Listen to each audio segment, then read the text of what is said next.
Vamos juntos aqui nesse texto.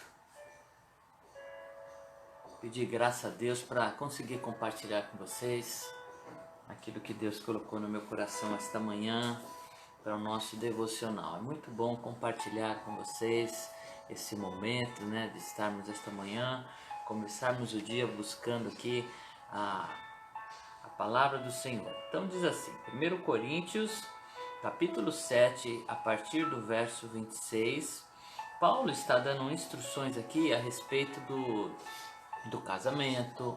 Paulo traz aqui verdades sobre o se manter solteiro ou casado. Então ele dá instruções. E aqui Paulo ele dá o seu próprio parecer, né?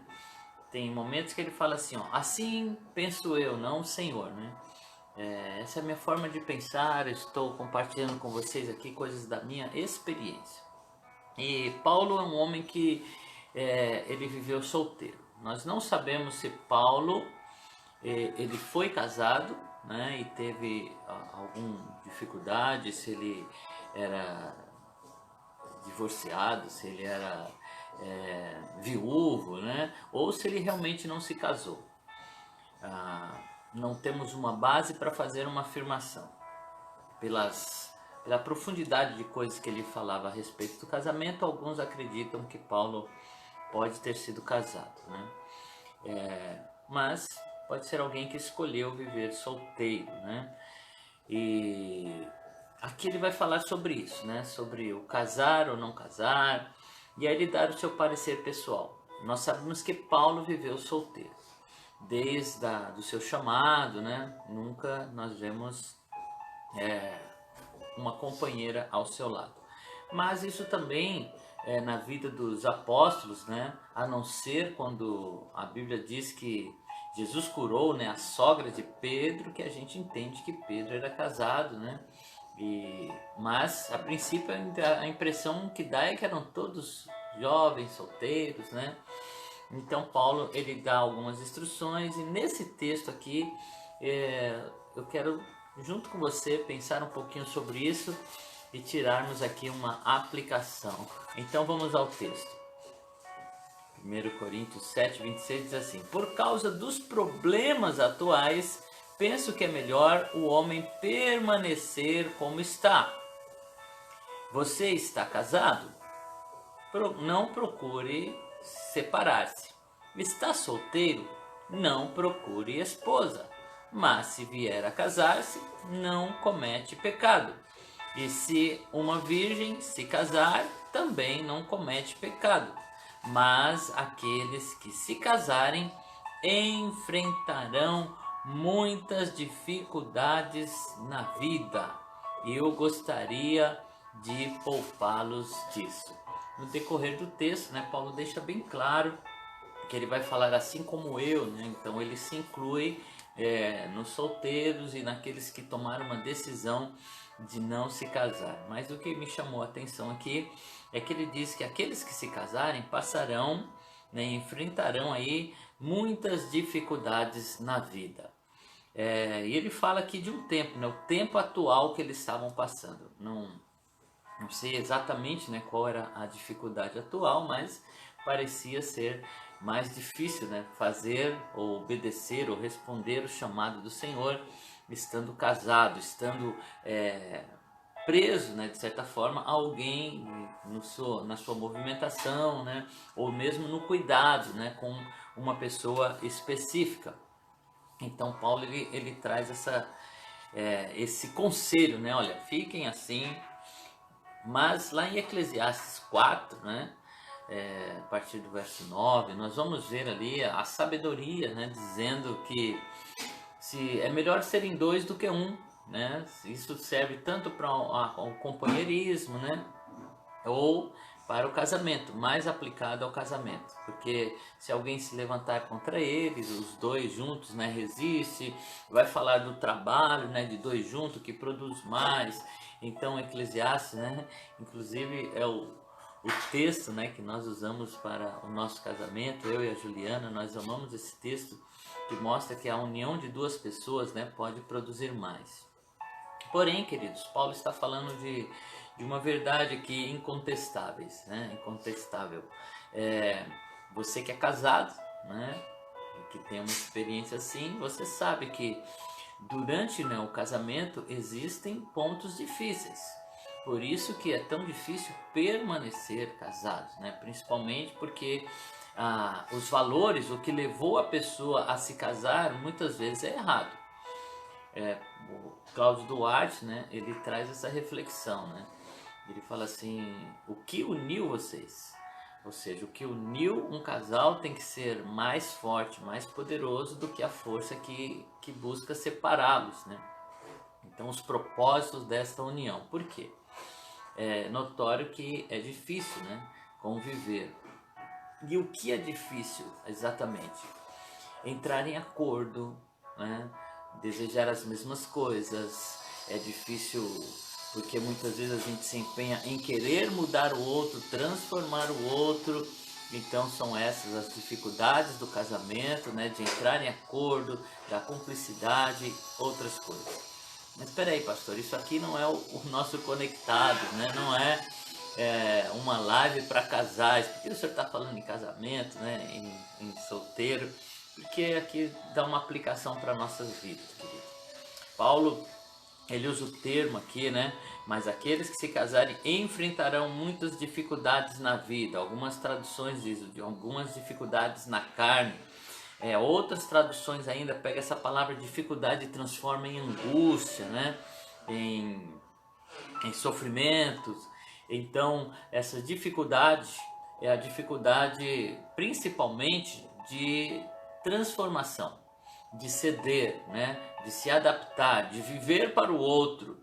E às vezes você tem a sua vontade, o seu ímpeto. Nós sabemos que para pregar o evangelho, ainda mais nesta época, né, que Paulo fala as dificuldades dessa época, da perseguição que ocorria para o cristão. Então você, no meio de tudo isso, né, de uma vida de renúncia, uma vida sacrificial, uma vida que precisava abrir mão de coisas, muitas vezes não tinha um lugar fixo. Paulo mesmo vivia mudando de cidade porque ele era perseguido em uma e outra, e ainda mais você tendo as responsabilidades do casamento, do cuidar, do nutrir, né, do estar junto. Então a dificuldade principal, né, é a dificuldade de se adaptar, de conviver. Mas, queridos, aonde eu quero chegar aqui? Deus nos chama para um relacionamento. E o relacionamento com Deus, ele é comparado a um relacionamento de casamento. Duas pessoas que não se conheciam, que passam a viver junto. Nem sempre é assim, né? Mas na maioria das vezes encontramos o cônjuge, alguém que era estranho e que passa a ser nada mais, nada menos do que a pessoa mais importante para a outra. O relacionamento conjugal torna, né, aquela pessoa que se une a outro, aquela pessoa é a pessoa mais importante para ela. No casamento, é a relação mais séria que nós assumimos. Todas as outras relações que temos na nossa vida, né? Relações de amizade, relações de trabalho, relações ministeriais, são todas relações que um dia pode ser desfeita. Mas a relação, né, no casamento é uma relação para a vida inteira. O casamento traz esse compromisso com o outro. Agora eu não decido mais sozinho. Aquilo que era o meu salário passa a ser o nosso salário, né? É comum agora. As minhas despesas agora são as nossas despesas. Ou seja, os meus problemas passam a ser os nossos problemas e juntos o eu sai fora. No casamento não tem o eu, só tem o nós. Nós fazemos, nós decidimos, né? Nós juntos agora estamos envolvidos nesse relacionamento que exige do outro. Esse relacionamento ele é tão profundo, ele é tão sério, que Deus diz assim: deixará o homem pai e mãe, unir-se-á a sua mulher e serão dois em uma só carne. E Paulo, quando ele vai trazer conselhos para o casamento, ele ainda entra, né, nessa área e diz assim: quem é que vai machucar o seu próprio corpo, né? Quem é que vai ferir o seu próprio corpo? E aí ele ensina, né, que o marido, ele deve amar a esposa deve honrar o marido, se submeter a ele. E Paulo diz que é profundo esse conhecimento, a verdade, porque ilustra a relação entre Cristo e a igreja. Cristo se uniu a nós em uma aliança, né, ilustrada no casamento. Por quê? Os meus direitos passam a ser os direitos da Juliana, né? Quando nós nos unimos em casamento, aquilo que era meu passou a ser dela, o que era dela passou a ser meu. Na verdade, não é nem meu nem dela, passou a ser nosso. O eu cai e entra o nós, entra o nosso. Então é assim que nós vivemos. Não tem eu, tem nós. Não tem meu, tem nosso. Não tem dela, tem nosso, né? Por que nós estamos falando disso, pastor? Porque com Cristo, gente, é assim que nós vivemos. Aquilo que nós conquistamos nele, por ser ele, né? Quem é o detentor da herdade, né? Passamos a ter direito naquilo que é dele. Passamos a ser um com ele. Jesus disse assim: o meu desejo é esse, Pai, que assim como eu sou um contigo, eles sejam um com eles e um comigo. Então nós nos tornamos um em Cristo. Agora nós temos em nós Cristo, que habita em nós, que se tornou um com nós. E aí, pastor? E esse texto que fala de enfrentar muitas dificuldades na vida, que algum coloca de angústia na carne, é o processo do casamento. O processo que nós temos que abrir mão de nossas vontades, muitas vezes pelo outro. Nós temos que abrir mão das nossas escolhas, nós temos que aprender a dividir, temos que aprender a compartilhar, a ser transparente, né? Você precisa dizer para o outro o que sente, senão não dá para andar junto. Então essa transparência, essa unidade do casamento, né, esse termo que a Elisa usou aqui, né, dos desafios de estar casado, de às vezes você quer ir, o outro não quer, e aí como é que faz? Aí entra aquela intriga, porque um quer ficar, o outro quer sair, um quer passear, o outro está cansado, quer dormir, e entrar em acordo, né, entrar em harmonia. Isso é difícil, querido, principalmente abrir mão de nossas vontades, né? Pensar no bem do outro, incluir o outro. É um mistério que Paulo coloca aqui, grande é esse mistério, né, sobre o casamento, porque é numa relação assim que a gente vive com Cristo, uma relação de nos tornar um e que nós possamos ser um com Ele, ainda que seja doloroso, né? Principalmente encarar o eu. Né? É interessante que chamar essa parte do ego, né, é traduzida, é dita muitas vezes pelo o eu, abrir mão do eu. Mas nós precisamos abrir mão do eu para nos tornar o nós. Já pensou ter essa maturidade de conviver em comunidade sabendo, somos nós, de olhar para o outro e dizer, o sofrimento dele é o meu sofrimento, a alegria dele é a minha alegria, porque essa mesma verdade que nos une a Cristo nos une um ao outro também. Como é que nós não vamos sentir a dor, né, da família da Elis, que ontem, né, perdeu, né, o tio João, que nós começamos aqui nas lives chamá-lo assim. É a nossa dor. De alguma forma, a dor do outro passa a ser a nossa. E nós convivemos juntos e partilhamos essas dificuldades, não dá para ignorar. Você conseguiria dormir tranquilo sabendo que um dos nossos irmãos está com fome, não jantou, né? E você deitar ali tranquilo, com a barriga cheia, fala, não, Deus, eu preciso fazer algo, né? E a gente acaba se preocupando com o outro. E a gente olha para os irmãos, e nós que somos pastores, né? Nós acabamos recebendo informação que os irmãos às vezes não recebem, informações às vezes até da intimidade das pessoas, dos relacionamentos, e Casais que vêm, pastor, tá difícil aqui, aconteceu isso, aconteceu aquilo. Ou lutas, né, dos irmãos que estamos lutando contra o pecado, não consigo isso. Ou dificuldades particulares da família. Então, como é que a gente consegue viver com tudo isso, gente? Primeiro precisa ter fé, saber que Deus, né, está nesse negócio. E quando a gente esquece, porque às vezes a gente esquece. Às vezes a gente vem tanto para o âmbito da igreja que a gente esquece, né? Parece que é só a igreja, somos só nós.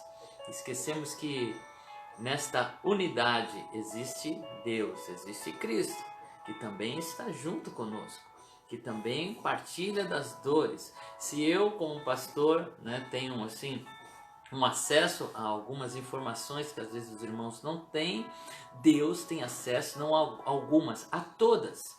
Deus conhece a dor de cada um, Ele conhece o momento de cada um, e é com Ele que nós estamos unidos. Então, apesar desta dificuldade do conviver, nós queremos estar com Ele, queremos nos adaptar, queremos estar uns com os outros.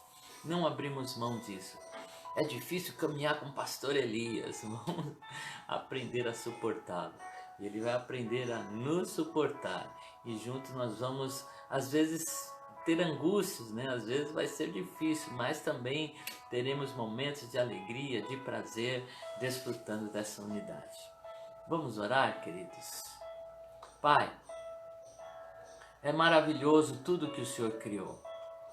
E entre todas essas coisas, ó Pai, os valores materiais, os valores, Senhor, ó Deus, que são colocados para que nós venhamos absorvê-los e vivê-los, valores do nosso caráter, da nossa personalidade, ó Deus, os valores espirituais, que era impossível desfrutarmos deles se estivéssemos sós, mas partiu do Senhor se unir a nós, através do sacrifício de Jesus. E o Senhor nos concedeu o seu Espírito Santo. Como disse Jesus, se eu não for, ele não viria. Então Jesus foi ao céu e o Espírito Santo veio ao mundo. Veio para viver com nós. Pessoas imperfeitas. Nós olhamos e vemos a nossa dor porque às vezes resistimos em mudar. Resistimos em nos submeter, resistimos em deixar de lado o egoísmo e abraçar a humildade, a submissão, por isso muitas vezes sofremos. E como fica o teu espírito, Pai? Nesta manhã somos levados a pensar, ele não sofre conosco por estar em nós? A tua palavra diz que o Espírito, ele não somente sofre, mas ele clama com gemidos inexprimíveis, porque ele está dentro do homem, conhecendo o coração, vendo a forma como nos pensamos, nos portamos, e às vezes é uma forma tão cruel. Ó Deus, mas o Senhor insiste em permanecer, em nos transformar. Nos dá, Senhor, essa disposição de mudar, de abrir mão das nossas vontades, do nosso querer, de pensarmos no bem maior, de realmente, Senhor, nos colocarmos desta forma, em submissão à sua autoridade, porque ainda que não sabemos, ó Pai, a sua palavra afirma que a sua vontade ela é boa, perfeita e agradável. O Senhor não levaria o seu próprio corpo, porque nos tornamos o seu corpo, a algo ruim. Somos o corpo de Cristo e o Senhor nos está conduzindo, segundo a sua sabedoria, a algo melhor, ainda que para isso tenhamos que sofrer dores na nossa carne, tenhamos que sofrer angústias, mas o resultado, com certeza, sem sombra de dúvidas, será bom, será perfeito e será agradável. Amém? Que Deus abençoe o seu dia, que o Senhor te dê uma vida cada vez mais próximo dEle, que cada vez mais nos tornemos um com Ele, ainda que para isso precisamos, passar por dores na nossa carne, porque às vezes nós resistimos, somos turrões, ficamos lá insistindo em fazer do nosso jeito, mas Deus ele não desiste de nós, Ele está trabalhando. e nós não desistimos dele, porque a Bíblia diz que nós somos aqueles que não retrocedem. Deus te abençoe. Tenha um ótimo dia, em nome de Jesus.